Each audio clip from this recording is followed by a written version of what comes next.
Welcome to The System Works, the lifestyle channel that shows you a practical way to live, the what's in it for you. The System Works. Own it. Welcome to another episode of The System Works. I'm your host, Ernest Phillips, and we get to talk about your personal brand. So, we all have one. Whether you like it or not, you have a personal brand. It may not be intentional, but you have a personal brand. So the question is, what does your personal brand say about you? So let's talk about what your personal brand isn't. Okay, your personal brand has nothing to do with your race or your gender or your sexual orientation. It really isn't even about what religion you choose, or if you don't choose a religion. Your personal brand is a collection of your choices, okay? Now, that's what a personal brand is. Now, what does it tell people? It gives people an expectation. It sets the standard for what people are going to think of you, how they're going to respond to you, and your brand will move faster than your words. Your brand travels faster and farther than what you will do with anything else. My brand is in rooms right now that I'm not in. So let's talk a little bit more about your personal brand. So what is your personal brand? It is, what do you stand for? What do you stand against? What do you say yes to? What are you willing to say no to? I know a lot of people that have a difficult time saying no. And guess what? That's part of their brand too. I know a lot of people who apologize for things that they are not really sorry for. Check out that episode, because I'm sorry is one of the phrases that we overuse more than any other phrase in America. I'm sorry. Matter of fact, and I love to do this because it's so entertaining. Someone who says I'm sorry too much, tell them, please stop saying I'm sorry. And guess what they'll say? I'm sorry. It's hilarious. It happens all the time. So what else goes on in your brand? When your brand is unintentional, you're not thinking about it. You're just going through life. You're just doing your thing, and you're developing a brand. Now, let me tell you one of the brands that I had growing up, okay? My brand was I was late. And I mean to any and everything. It didn't matter. The jokes my friends used to tell me is, you're going to be late to your own funeral. It'll be a great story, but you're going to get there after, and we're going to be waiting for you. There was a story, and this really actually happened.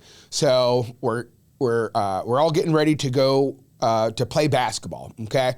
And it's summer. I don't remember what time we were supposed to be there, but I ride my bike. By the time I got there, they were finishing. And so I was like, oh, and I didn't think anything of it. And so I caught up with them, and we went back to one of our friends' house, and we had iced tea, and we hung out. Late to everything. And then later in life, I had decided that I wanted to make some changes. But being on time wasn't one of them. It just wasn't. I mean, I made a lot of changes in my maturity and professionally.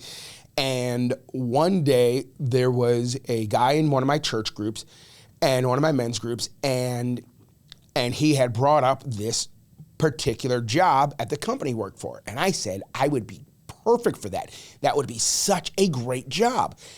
And he took me aside and he very gently said, I would never hire you.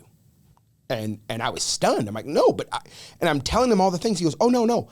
I know you're talented and I think you could do a great job, but I would never trust that you would be on time. And again, stunned. And he said, I've never seen you be on time for any of our groups or anything. And I'm like, yeah, but that's not work. I mean, that's just, our social groups. And he said, still, I would never trust you. So obviously that was the wake-up call and I changed. No, I still didn't make the adjustment. I'll tell you when I made the adjustment. I made the adjustment when one of my very, very good friends, Bree, hi Bree, she said to me two things. One, she said, do you realize that when we get together and I invite you to things, I tell you a time 2 hours before the time starts, just so you have a chance to get there because we want to spend time with you? And I was embarrassed. And I'll be honest with you, that wasn't going to change my behavior. But then she said, and you being late, for her, it made me less trustworthy as a friend. Now that hurt. Friendship is one of my highest values. And when she said that, that was when I said, I have got to do something different. So I laid out why I was late, and I thought about it, and my timing was off, and I thought things would go smoothly, and I didn't account for the time that it takes to get from the house to the car to the parking lot, and how long it might take for me to address traffic, and all these other things. I was late because I didn't prioritize being on time, and if I wanted to be on time, I had to make sure I was going to be early.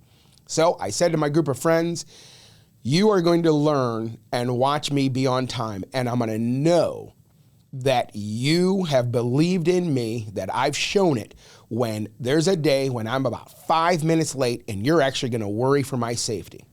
Now, there's a couple people that bought in immediately, and they were like, we believe you're going to do it.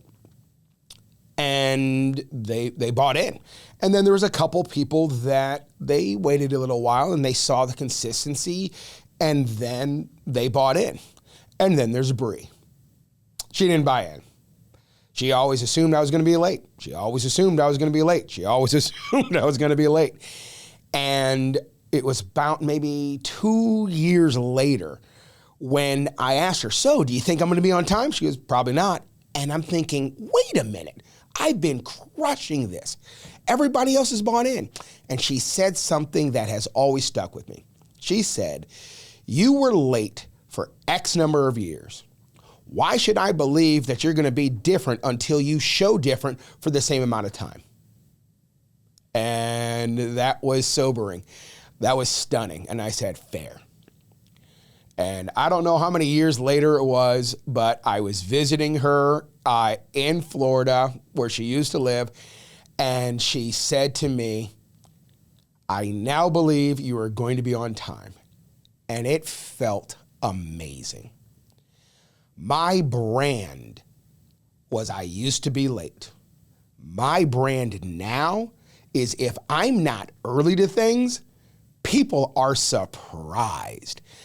My brand is so much on terms of punctuality, I start to stress a little when I'm not gonna be early. I will plan things, I will get to places so early that I don't realize what time the thing is supposed to start. So if something starts at 1, I will set my alarms, I will set my calendar that I need to be there by 12:30. And sometimes I'll give myself an hour if it's a good drive. I do the work, my brand is important, and it goes back to my values. My value of friendship, that's what changed. A good job didn't change. People telling me I was missing out on things didn't change. But when it hit my values, that is when it was different. So, here's your action step. If you want to change your brand, the first thing you have to do is recognize what your brand is. So there's 3 parts of a personal brand. There is the one that you do. That's the collection of behaviors that you're already doing. You own that. That is most likely unintentional, but you can make it intentional. The second part of your personal brand is the one that you build. That is the intentional parts. That's the parts where you say, I want to do this for this reason because I want to show this value. I want to show because this is who I am and want to be. The third part of your brand is the only part that you don't own, and that is the part people see. One of the worst things is people typically will build their brand based upon the only part that they don't own. People are going to see your brand based upon their experiences. They're going to base your brand on how they interpret your actions. They're going to do that, and you don't own that. And that is okay, because a consistent brand is going to give a consistent message. So the tug tip for this is a single purpose builds consistency. So if you have a purpose to build a singular brand, now that brand can be made up of a variety of parts, but a single brand, people are going to buy in. You're going to wear them down. You're going to wear them out. Some people are going to buy in immediately. Some people are going to buy in later. And yes, and sometimes there's going to be people who will never buy in. That's okay. You be your brand. So how do you get there? So you figure out what you want to do, how you want to end up. You go through the whole process. You write down the behaviors. Okay, yeah, I already lost you because no one's doing that. Okay, it's impossible or close to. So here's a much easier way to build your personal brand. Okay, go to valuesfingerprint.com and do a values fingerprint. Okay. It's going to start you off with 400 values, a little bit more than that. It's going to get you down to your top 10 core values, okay?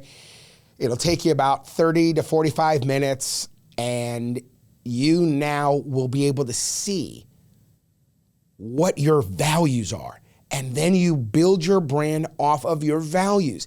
These are the things that you already are. These are the things that are core to you. These are the things that the people closest to you are always seeing.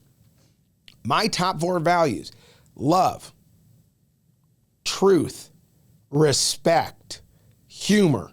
I bring those things into things whether I like it or not. I bring them into places that I probably don't. Humor slides in some really fun and awkward places, and I'm okay with it because that's part of my brand. That's the main part of my brand. So instead of trying to create all this stuff, find out what your values are, and then build your brand off of that. Now, if you really want to get into this, click on the option, click on the link that will give you the branding coaching. Okay, so you do your values fingerprint. We'll take you through a 2-session to help you build an intentional brand. So what's in it for you? Okay, starting point, what's in it for you? You get to be you intentionally. And you get to build your brand based upon who you are. So, I don't know if you can see it. I am a diehard Steelers fan. It is part of my brand. I have so much stuff black and gold. People know that about me. So when it comes to gift time, birthdays, Christmas, I get great gifts that I like because you slap a logo, a Steelers logo on something, and I'm going to wear it. And my mother is known for saying, don't you have everything that has a Steeler logo? No, I do not. I've got shoes, I've got socks, I've got sweats, I've got t-shirts, I've got sweatshirts, I've got hats. I have them in green to represent St. Patrick's Day because I'm a St. Patrick's Day baby. I've got so much Steeler gear. I've got banners and keychains, and it's on my phone, and it's part of my brand. It's my brand.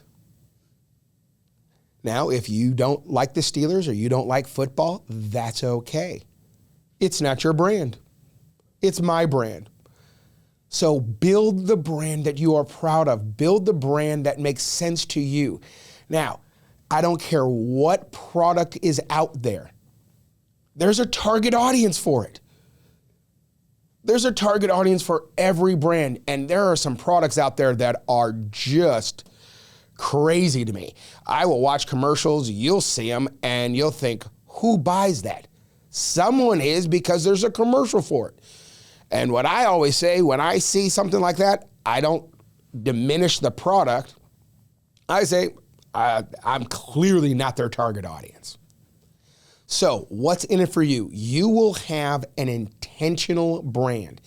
And the people who build an intentional brand are more attractive and they're more powerful. And their friendships get stronger. Their connections get stronger. And one of my favorites is you will weed out people you have no reason to be around.